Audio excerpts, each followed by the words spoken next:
How's it going, everyone? How's your day going? So I've been really enjoying my time with Donkey Kong Bananza so far. I think it hit me like last night. I was playing the game for an hour or so, and at one point I paused it and I was thinking to myself, damn, I am really loving this so far. And honestly, I really wasn't expecting myself to say that because I never really felt that way about Mario Odyssey, or a lot of 3D platformers for that matter. Don't get me wrong, I liked Odyssey and I played it all the way through, but it never really wowed me like it did for many others. But already I can tell that Bananza is a different animal. It just feels so much more purposeful in pretty much everything it does. From the destruction, the collectibles, and the progression system, Donkey Kong feels like a much more rewarding experience that allows the player to tailor the game to how they want to play.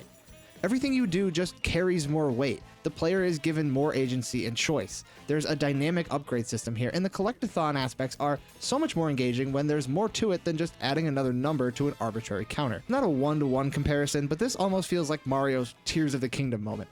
And it's not even a Mario game. What's up, everyone? My name is Evan, and I want to discuss a little bit about why I think Bananza has just been hitting different for me, especially when Odyssey never really did.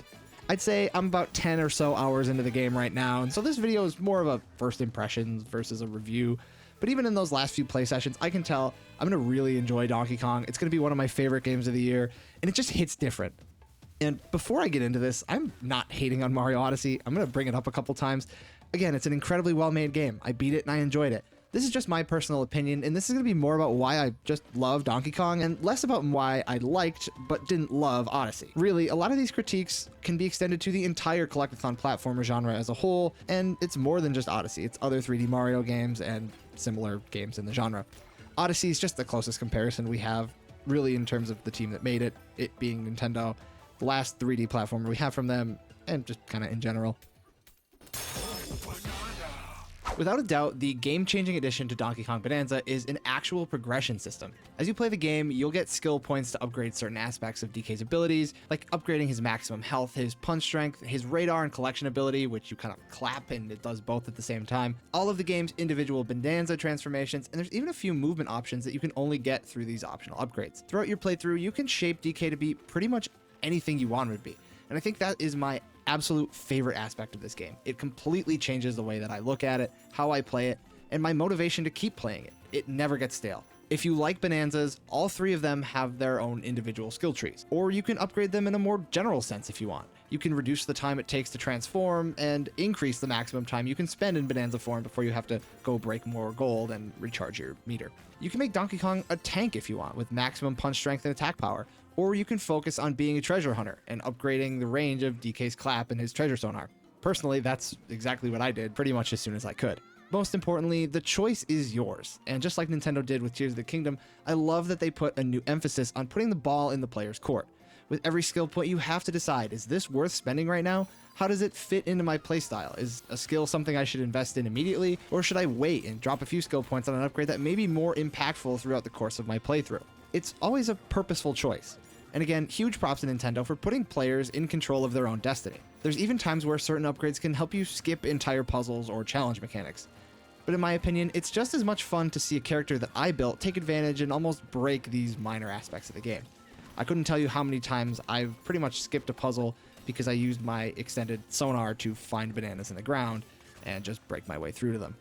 I understand that there are mechanics of the game that I'm missing here, but I think Nintendo has said this before with Tears of the Kingdom, as long as the player is enjoying it and having fun, it doesn't really matter how you get from point A to point B.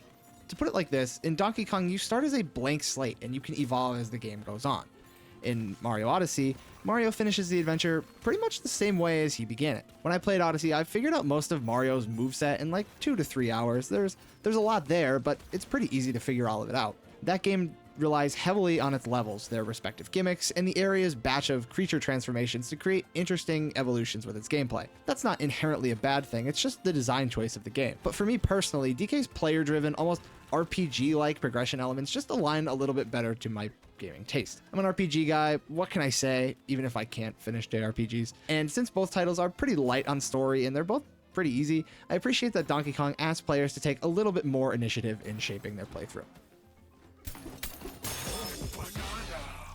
And keeping on the theme of the progression, let's talk about the game's collectibles. This is a collectathon after all. Ever since Mario 64, the collectibles in Nintendo's 3D platformers have always been sort of a means to advance the game in some which or whatever way. Whether it be moving the story along or unlocking new areas of the map, you always seem to need a certain number of stars or shine sprites or power moons to get where you need to go. But DK bucks this tradition and shuffles the priorities for its collectibles. And again, I think it's a genius move on Nintendo's part. Every collectible and currency serves a distinct purpose. There's that word again. The game may be called Bananza, but I'm pretty sure you don't actually need to collect any of the bananas to advance the story. Instead, they're directly tied to the game's skill progression system, the same thing I just got done talking about. The bananas exist solely to grant you skill points once you've gathered enough. Sure, I mean, there's some bananas you can only get through story events. A lot of them you get 3 or 5 to give you a quick skill point level, but I guess you don't have to break them if you don't want to, right? Anyway, I absolutely love this decision, again, because it restores value to the game's main collectible. The whole point of the moons in Mario Odyssey is to get enough so you can power your ship and progress through the game's levels. It's a requirement that you have to get them. And since it's a game made for all ages, like most of Nintendo games, getting the necessary amount to advance to the next level is very easy. Especially in Odyssey, there's moons practically everywhere. It can feel like a requirement because it is a requirement, and they don't provide anything in return for your time. It's just another number added to a counter, and you need to hit a certain number to keep going. But in DK, there's no inherent pressure to collect Banandium gems, but it's so much more rewarding to do so. There's a direct relation between the amount of bananas you collect and the amount of control you have in shaping your run through the game.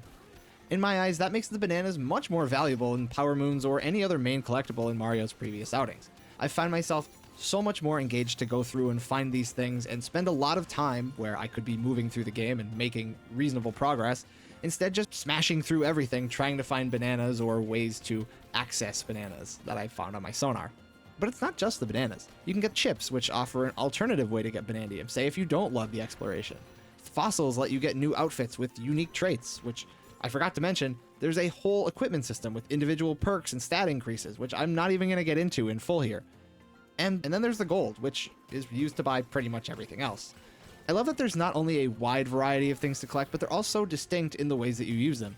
Chips get you more bananas, the fossils get you new clothes, and the gold gets you a ton of things. Consumable items, you can pay for new getaways. There's just a ton of stuff you can get with gold, so it's really important to have a bunch of it on hand all the time. Just in general, these collectibles feel a lot more rewarding than grabbing, say, the coins in Mario. They're everywhere and you just grab them as you go, but there's going to be times in Donkey Kong where you'll likely need to focus on getting more fossils or more chips, and you're going to have to make a concerted effort to go grab those and recognize when you need to go and hunt for more of them. Not to say that they're not plentiful, they're everywhere, but there are going to be times where you will need to go run and grab a couple more chips because you're just a little bit short. And well, that's sort of the end of my big impressions of the game. That was my big takeaway that kind of inspired this video. The progression and the collectibles and the new purpose that the game kind of carries versus something like Mario Odyssey. It just made a real mark on me. I think this game really stands head and shoulders, in my personal book, above a lot of the other platformers that Nintendo has made in a long time. And it's not that those games weren't great, they were excellent. It's just this one feels really special, at least to me. And again, no hate on Odyssey. I understand these are really two different games at their core. They're two different types of platformers. You know, Odyssey is very level-based, platform-based. It requires a little bit more finesse, whereas Donkey Kong is more of a, you know, open world kind of based platformer where you have more traversal options. You can climb up things. You can move in many different ways.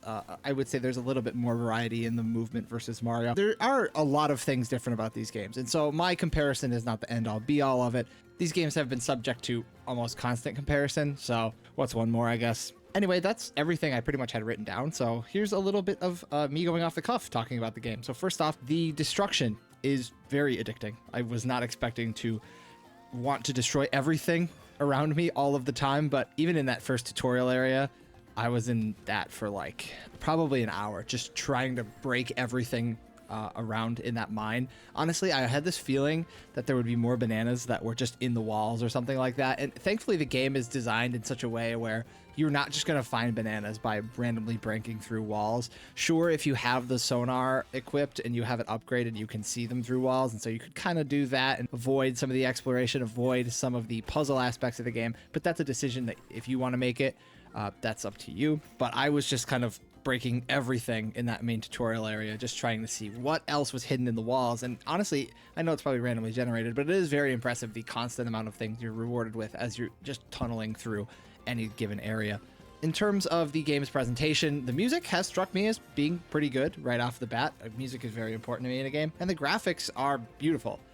Nintendo is at the top of their game here. I know there was some concerns about the game's performance. Thankfully, I've only seen one area where the performance kind of slipped, and it was like one of those challenge rooms off to the side, disconnected from the main world, and it was definitely like an intensive one. There was a lot of explosions. It was kind of like setting off a bunch of TNT in Minecraft is like a good example of what this was like. So I understand why the performance dropped, and it was super insignificant to actual gameplay. I know Nintendo said they were prioritizing fun and performance and experience when they were doing this, when they were like kind of making excuses for the drops. But this actually like makes sense to me. I understand what they were talking about now. And maybe the last thing that's kind of really stuck out to me here too is also the dynamic between Donkey Kong and Pauline. They, especially for a mute character like Donkey Kong, they are a really good pair.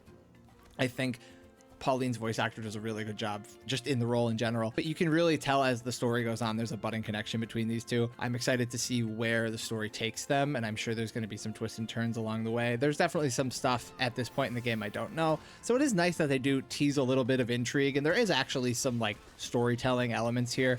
I don't want to bring up Odyssey again, but that game was definitely lighter on the story, which is fine. It's Mario. Miyamoto has even said this is all intentional, but I really do think there's a good growing dynamic between Donkey Kong and Pauline, and it's something I'm excited to see explored throughout the rest of this game.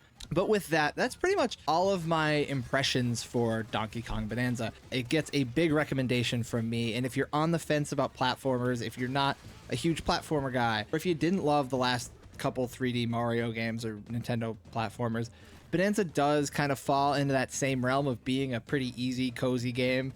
But I'm going to tell you, still give it a try, because that exploration is really addicting and satisfying, and there's definitely going to be enough here to justify that purchase, even if you're on the fence about it. And if you don't like the game, Nintendo games never go on sale, so sell it on eBay, you'll make most of your money back anyway. With that being said, guys, that's all I have to say about Donkey Kong Bonanza. Really quick before I go, I want to thank you guys for all of the support on the last video about the BBC retro gaming scandal, I was calling it. That video did really well. There's a lot of new people here joining up in the channel, and I'm very excited. If you look down in the comments, I'm usually pretty active. If you leave me a comment, I'm going to be responding within probably an hour or so. I mean, don't quote me there, but I'm super active. I love to start a discussion with you guys. So let me know what you think about Donkey Kong Bonanza. Are you enjoying it? Are you prepping to get it? Do you have it already? Are you going to get a Switch 2 for this game? Is this the one that makes you take the plunge? Let me know in the comments below. If you haven't already, please, I would appreciate it. Again, like and subscribe this video for more great content to keep up here on the evilslaw channel. And with that, peace and love. Evan out.